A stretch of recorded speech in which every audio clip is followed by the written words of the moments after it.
விளக்கத்தை அறிந்தவன் யார்? இந்த இன்டர்பிரேஷனுக்கு லிட்ரலா நிறைய மீனிங்ஸ் இருக்கு. இது எந்தெந்த ஆங்கில வார்த்தைகளோட எல்லாம் தொடர்பு படுது அப்படின்றத நம்ம பார்க்க போறோம்.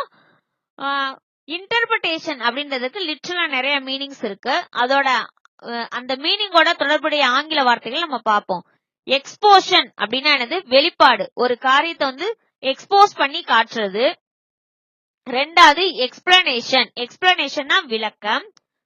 கிளாரிபிகேஷன் அப்படின்னா தெளிவுபடுத்துதல்.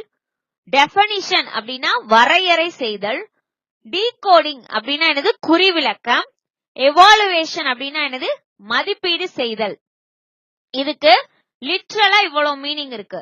ஸ்பிரிச்சுவலா எபிரேயத்துல என்ன மீனிங் வருது, அது எபிரேயத்துல எப்படி இருக்கு அப்படின்றத பார்க்கலாம். எபிரேயத்துல இன்டர்பிரேஷன் அப்படின்றதுக்கு என்னது? பெசார். இந்த பெசாருக்கு எத்தனை